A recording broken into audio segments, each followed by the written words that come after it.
Ladies and gentlemen, welcome to the A Show end of year special. We are calling this the A List Best of 2022. Now, if you're tapped in with us, that means you just got finished listening to the devious trio of J5, Cyrus, and Mark. So we've got a slate of some wholesome brothers for you to tap into. Now, I am Armand Sadler, 1/3 of the Rewriters Room. They call me the Brock Lesnar of broadcasting, the John Cena of journalism, the Paul Heyman of podcasting, and the Roman Reigns of rhetoric. I'm not here alone. I'm here with another third of the Rewriters Room trio and the BLT pod himself. Chan, how you feeling, bro? What's going on? For my wrestling heads, I am the intrepid mid-card reporter reporting live from the mid-card. I'm the leader of the mid-card mafia. It's been a nice holiday season for myself. For those of you who are watching this video, you'll see that my name says McDreamy, and I forgot until this moment, I recently had an interview for a job and I could not figure out how to change it. So it has said McDreamy for like months, and it was really and the whole interview I'm trying to figure out how to fix it, and I couldn't do it. What was the interviewer at least like a Grey's Anatomy fan who could figure that out?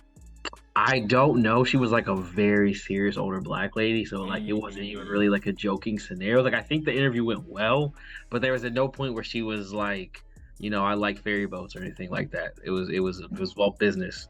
So she stalled me out at least. She didn't bring it up. Because if the roles were reversed, I would have brought it up. It would have been the first thing I would have said. Yeah, absolutely. You got to break the ice.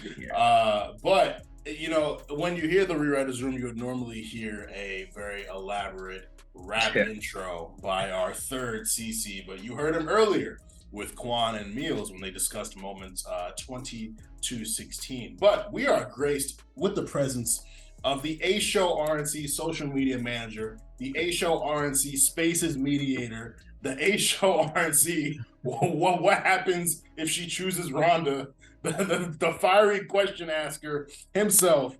Dion, what's up, bro? How you feeling, man? Listen, I'm just grateful that I even get to do 10 through 6. We're in the nick of we're just in everything right now. I'm just happy to be here to talk about wrestling. I don't normally get to talk about it as much vocally as everybody else does, but I'm here and y'all have a bunch of nicknames. Listen, I'm just here with the dude wearing 2 Core Scorpio. You know what I'm saying? I may be underrated. I may be underrated, but I'm never underestimated. You know what I'm saying? Talk your shit, gang. It's a pleasure to have you. It's always fun to pod with you. So, fellas, let's jump right in. We are discussing moments 10 through 6. So you're on the happy trail leading to the top 5 that Meals and J5 will be discussing. But we got you for these moments, so we're gonna get you into the good stuff. Moment number 10: Roman Reigns versus Brock Lesnar at SummerSlam. Last man standing match for the WWE Undisputed Universal Championship. What a freaking moment this was. Now, this is months after Roman unifies the Undisputed and the WWE title in a main event match that people felt like wasn't necessarily what it was really supposed to be hitting on. Now, Dion, I know that you were there live for it, so I would love a brief take from you on what that wrestling match was like, especially comparing it to what they were able to give us in the SummerSlam Last Man Standing match. Let me tell you, man, the atmosphere in the air when I was in the Triple D in Dallas was monumental. I mean, we saw so many great moments in night 1. We saw even amazing moments in night 2. But this was billed as to be the biggest main event in WrestleMania history. Now, was it that? Well, not really, was it? But it wasn't due to, I wouldn't even say it's Brock and Roman's fault. I believe Roman had some kind of shoulder issue, if I'm not mistaken. Right, that kind of cut the match a little short and didn't really hit that gear that everybody else wanted. But I was there. I mean, people were hyped for it. I mean, the ones was in the air that night.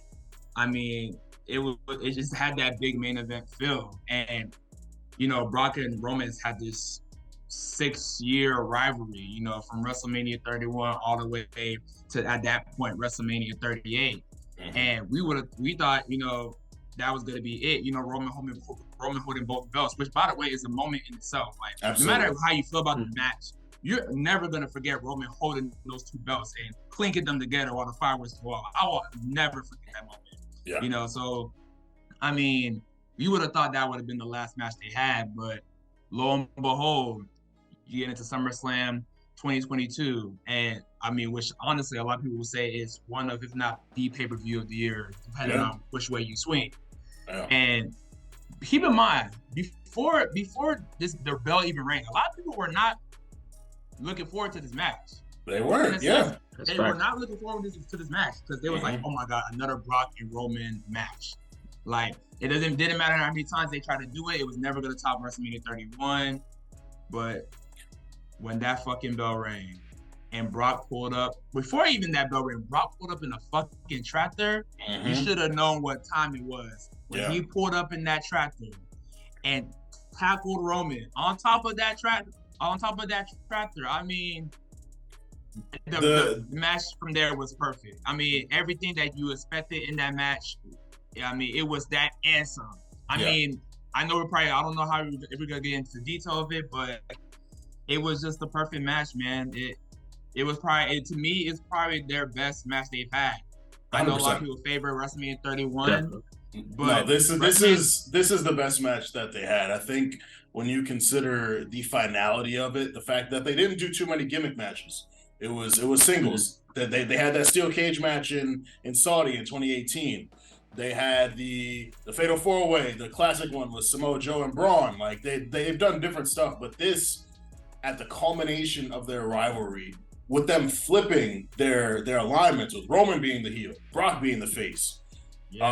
With both titles being on the line, like there's so much that goes into it. And I think not only is this their best match, this might be the best last man standing match we've ever watched, because there's like 3 acts that go into it. It's Brock and Roman.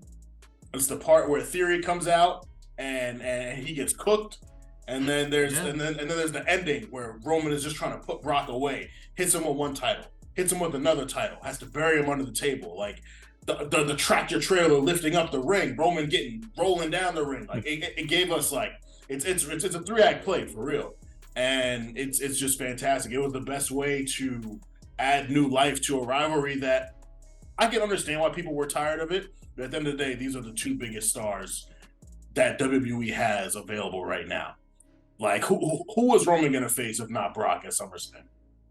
Yeah, I mean, it was just a monumental match, and I mean, the tractor being lifted up, I mean, golly, that's another moment no one's ever forget. Yeah. You know what I'm saying? Like, Michael Cole's commentary. Listen, Michael Cole, when he loses his voice on commentary, is God, okay? Absolutely. On the mic. Like, it doesn't matter. When he's raspy like that, you know he's on GOAT level status. I mean, the match is one of the best last man standing matches, yes, of all time, and it's definitely one of the matches of the year. Yeah. I mean, and if this is the last time that Roman and Brock ever face each other, then it was well worth it. It definitely will not be the last time Roman Brock. I guarantee you that. I don't know, man. I've agreed with everything you said up until that point, 100%. At this point in my life, especially with wrestling matches like main events, I'm looking for something I've never seen before.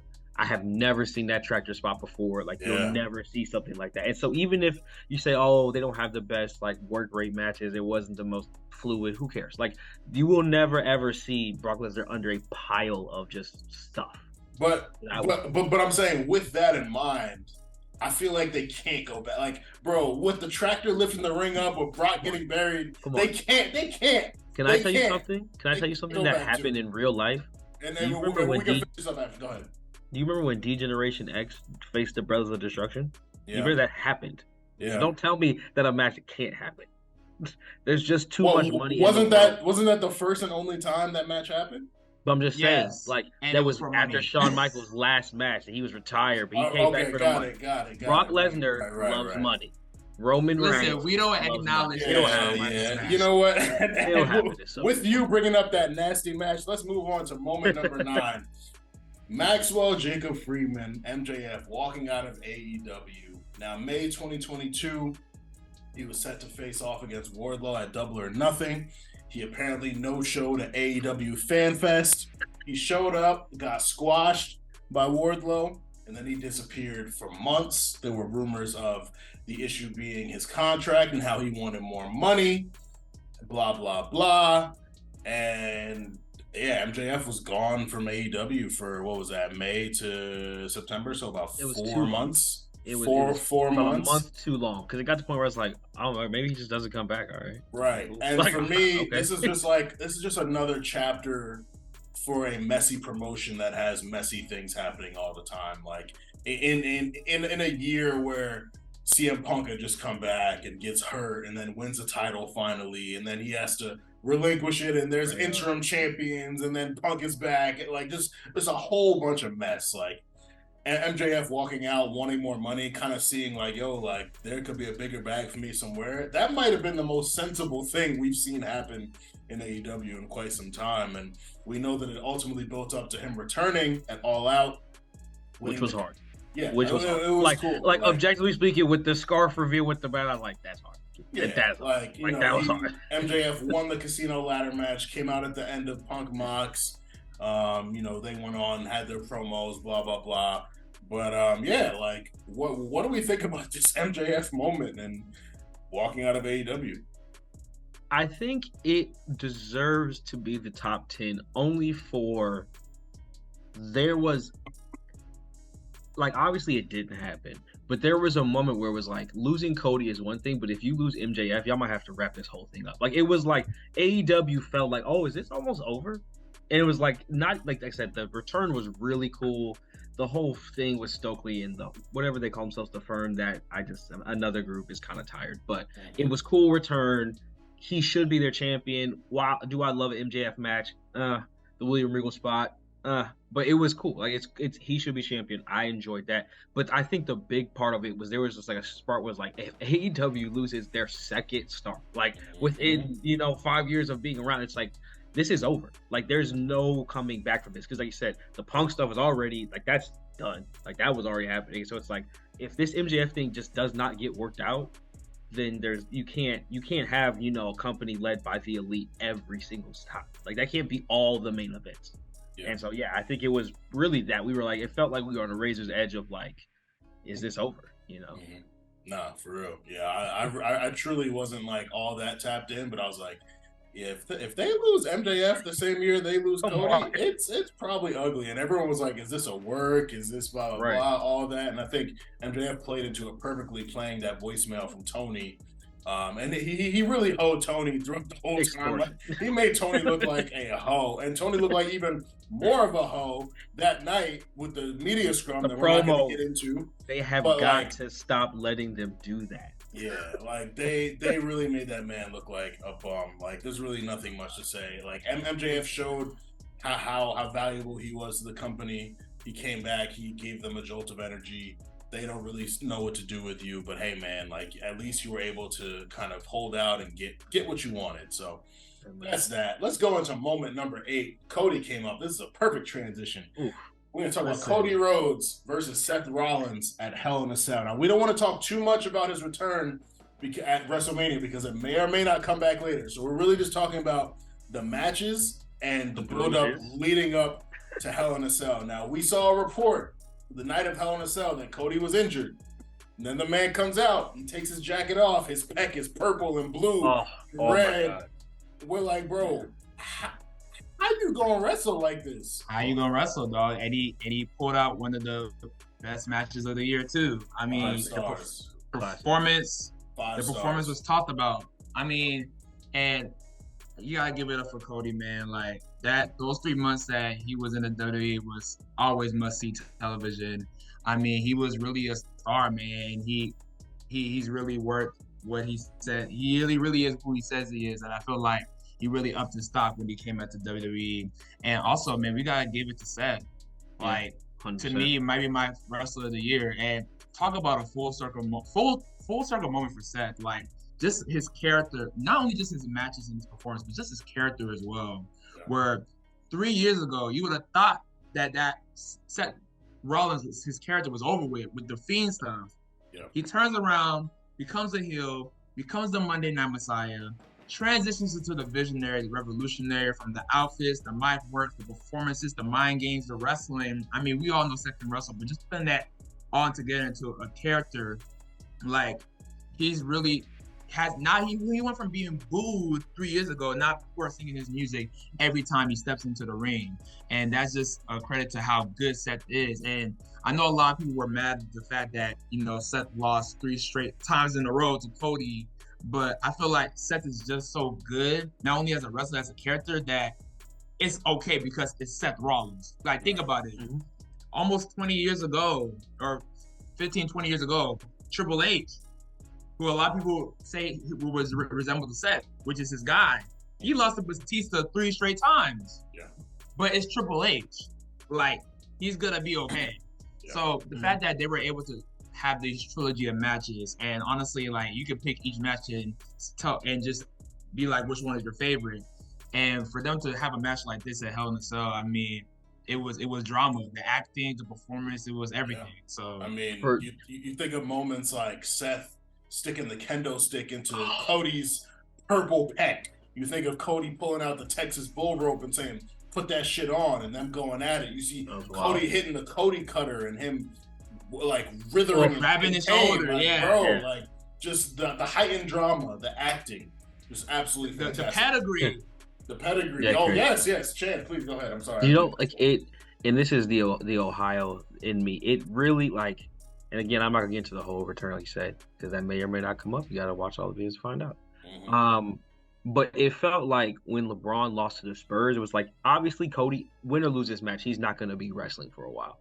But he came to WWE and was like, I'm that guy, and he on the big stage was like, it was like something out of a movie. Like, oh, this random energy just thrown in his face, and he's like, I'm gonna eat that and show y'all that, like, I'm just like that. I'm different. And like, he put his 10 toes and then delivered it 100% to the point where, like, I was not a Cody guy, but now I'm like, if this man returns at WrestleMania, I might start crying. Like, get emotional. Like, see him back on stage, like, that interest will go so crazy. Like, it's truly, like you said, like, in terms of, like, not even on some, like, wrestling, in terms of, like, just performance, like, high level, like, worthy, just to watch someone just, like, physically perform something, it's just impressive. It was truly impressive. Like I said, Seth doing it safely, being able to, like, selling all stuff, equally as impressive and performing. But just that match was like you didn't even notice the cage was red. You were like, that's how good the match was. You didn't even think about the cages red. You were just like, this is incredible. Yeah. So that's moment number 8, Cody versus Seth Rollins at Hell in a Cell, an instant classic. Let's jump into another instant classic moment. Number 7, Bray Wyatt returns to the WWE. Now, The Eater of Worlds was released on July 31st, 2021. Remember, that year, he had a feud with Randy Orton that culminated at WrestleMania 37. Randy Orton defeated him in a match. We didn't see The Fiend at all. And then we hear that he's released on July 31st, 2021. Right around like September 2022, we start seeing these videos of live shows, White Rabbit, the song is playing, blah, blah, blah. We're watching the shows. These QR codes are popping up. Everyone's speculating, is it Bray? Is it Karrion Kross? Who is it? Blah, blah, blah, all this. And then we get to Extreme Rules 2022, which I was in the building for. I don't fully remember this part of the show. I was in the building for it. Yeah. And then, having watched it and just seeing how they kind of tied in every era of Bray's career with, the Eater of Worlds, got the whole world in my hand, the Fiend, all these different characters from it into this final iteration of himself where he's popping out of this door and the music, it was majestic. It was an incredible return. How'd y'all feel about the Bray return and the lead up to it? For me, brother. Hey, man, this return, I mean, just the build-up leading up to it. I mean, it had everybody engaged, interactive, and that's what the WWE wants, man. I mean, when it comes to Bray and just his creative mind, his very unique creative mind, like, he's gonna get people invested. And we've seen so many returns in WWE in the last, like, literally 5 months. Like, and you can talk about any one of these returns being one of the best, if not the best return of the year. But this one was just amazing. Like, just the performance, just the way just the way he culminated everything and tied it all into this. And keep in mind, guys, he has not even wrestled not one match yet, and he's still being talked about. I just thought it was an amazing return. It was well received. I mean, it was viral everywhere on Twitter, Instagram, YouTube. I mean, it was trending everywhere. That just shows how special not only Bray Wyatt is as a wrestler, but just as the character. When so many fans are invested in the character, it's only going up from here. So I can't really wait to see how things turn out for Bray Wyatt, but it was just an amazing return. Yeah, Chan. My first actual live WWE show was Stardome in Cincinnati. And the main event was Bray Wyatt versus Dean Ambrose in the steel cage. And I remember when Bray Wyatt came out. I've always loved Bray Wyatt. I love a spooky character. You know, I love a guy who can just talk real raspy into the shadows. But he came out, and just to see immediately how every single person, no matter what they were just doing, takes out their phones when Bray Wyatt's music hits. I was just like, even when he was released and everyone's like, oh, Bray Wyatt can't wrestle, Bray Wyatt is this, Bray Wyatt is that. I was like, you've just never been in the arena. Because Bray Wyatt, the people understand. Like, Bray Wyatt is for the people. Like, he might not put on 5-star matches, but when that music hits, people get alert. Like, people love that character. And so to see him come back, you know, I personally never stopped following the Buzzards. So, you know, I knew. I'm tapped in like that. But it was just awesome. Like, it's just cool to see a guy, like Dion's saying, the promos he's doing now, he's not even wrestling, but he's just talking. It's just, like, incredibly impressive. Like, he's just an awesome character. And I think that hopefully given some freedom, we'll see some cool, innovative stuff. I mean, he's already done cool. Bray, you know, as a person has done innovative, cool stuff. So I would assume, you know, it's only going up from here. So I'm just super stoked. Yeah, I think watching it back and seeing the reactions, and especially that first promo where he came out and was like acting like Wyndham Rotunda, it was like, okay, they're playing this right. Like, if you're a big Bray fan, I know this means something to you. But as a wrestling fan, seeing the way that they can present him, because, like, truthfully, Fiend Bray, like, I was done with. I was like, all right, man, like, it lost its mystique once Goldberg packed him up. And him facing Braun, beating Braun didn't do shit for me. I was like, yo, I'm done with Bray. I don't know what they're gonna do next, but I'm done. So hearing about him returning, I was like, all right, whatever. And then you see what they did at Extreme Rules and the lead up to it, and it's just like, you can't doubt WWE and what they're gonna do with Bray Wyatt, because this nigga brings in attention. He brings in fans. So absolutely fantastic work on there. Bray is one of the few wrestlers who can still be relevant just by being a character. Yeah. Like, you know what I'm saying? He's one of those people where people will go to Bray no matter what.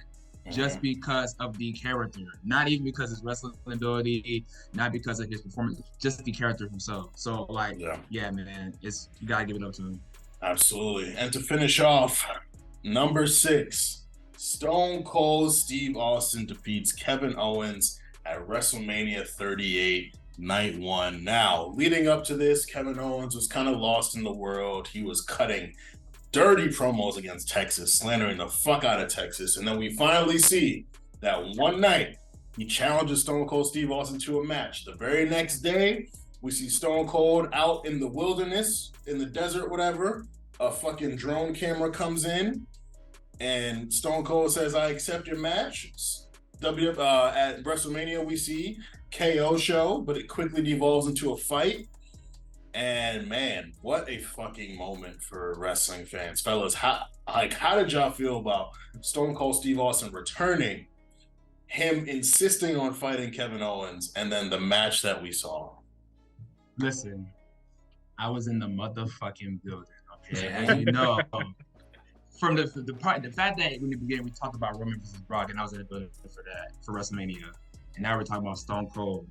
His return to the ring since WrestleMania 19. I mean, yes, from the promos that Kevin was talking about when it came to Texas, which I was definitely offended by, not because of, you know, the Texas and the Cowboys has. Listen, if he was talking about conservatives from Texas, I would have been like, okay, fuck them. But not anything else. Like, you know, I was kind of offended by that, but I'll let it slide. But even just the promo, I feel like people should go back to that promo where he called out Austin. That's one of the promos of the year as well. Yeah, that was an amazing promo. And even the following weeks after that, when he impersonated Stone Cold Steve Austin, like, That was crazy too. Like that pop, like go back to those two promos. That was crazy. But just even that video when Stone Cold is, on his ranch, I believe, or wherever he was at, and he accepts his challenge. Like, I mean, this is a moment. Like, this is Stone Cold's first match, and just the moment leading up to it was just amazing. And if you were in the building, J5 was in the building. A lot of people from the A Show or RNC was in the building.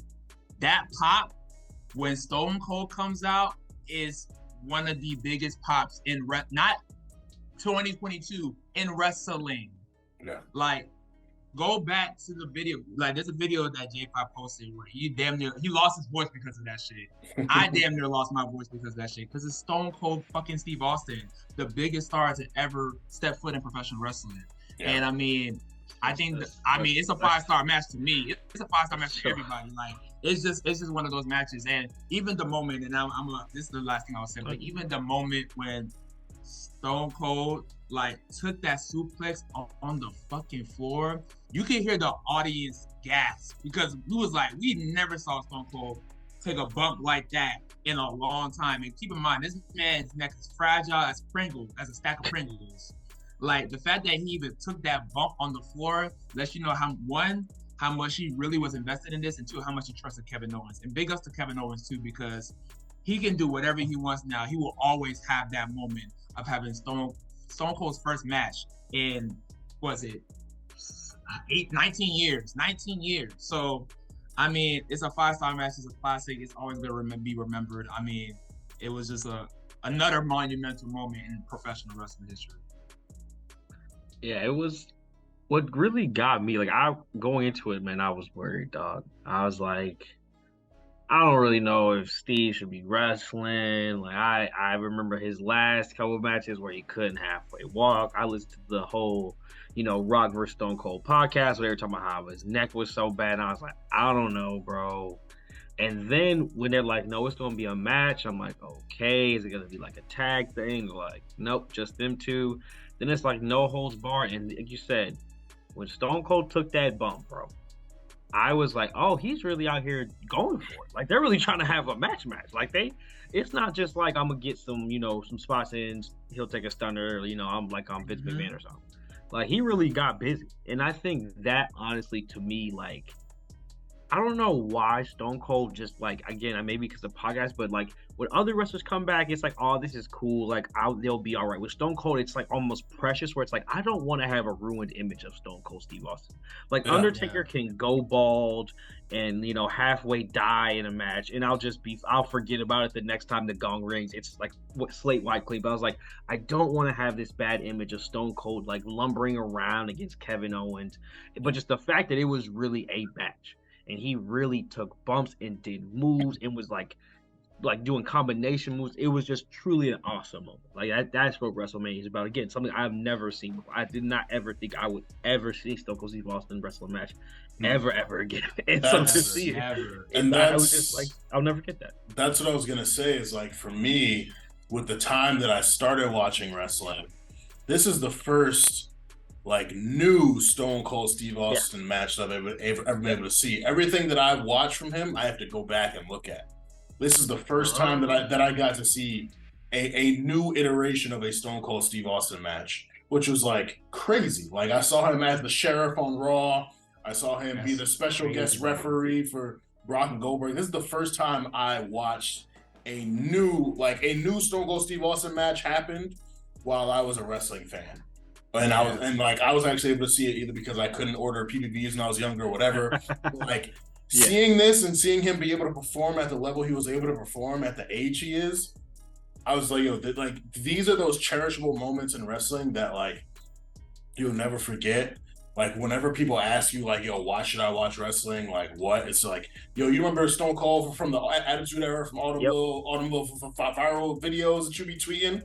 He's still wrestling today. My non-wrestling friends were asking me about it. That my people who have no, did Stone Cold Steve Austin wrestle? I'm like, oh yeah, he did, because everyone knew about it. It wasn't even you know, like the Logan Paul thing is popular. Obviously, the Bad Bunny stuff is popular, but they're celebrities. It was like this is a wrestler who just non-wrestlers just know about. Like you said, it could be from the memes, from just like the intro music is iconic. Like you said, the pop just from that. Stone Cold is pop culture. Yeah. He transcends wrestling, man. He is pop culture, and that it's funny that Armand, you said about just like you didn't get to watch Stone Cold like during his time. Like my earliest memory is when I had WrestleMania 19 on, because my dad had WrestleMania 19 on DVD. That was my first memory of Stone Cold, watching his last match. So it was kind of like crazy to me that I got to see his return match, and to see him get that moment and to get that match against Kevin Owens was everything to not only me, but I'm pretty sure for every wrestling fan, no matter how young or old you are,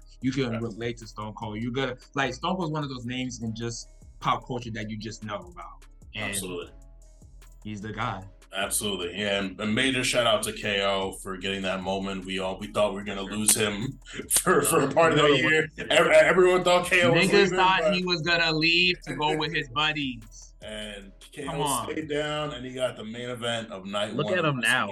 Look at him now. And Lord knows what else we will see. But hey, for the guys, for Armand, for Chan, for Dion, these are moments 10 to 6 of the A-list best of 2022. We're going to pass you over to J5 and Meals to finish up the list. Moments 5 to moments 1. Now, based on some conversations we had, they might be touching on things we've touched on already, but I promise you there is no better top 5 of the biggest wrestling moments this year than you will get from the A Show A-list. So once again, thank you to Dion for popping in. Thank you to Chan for popping in.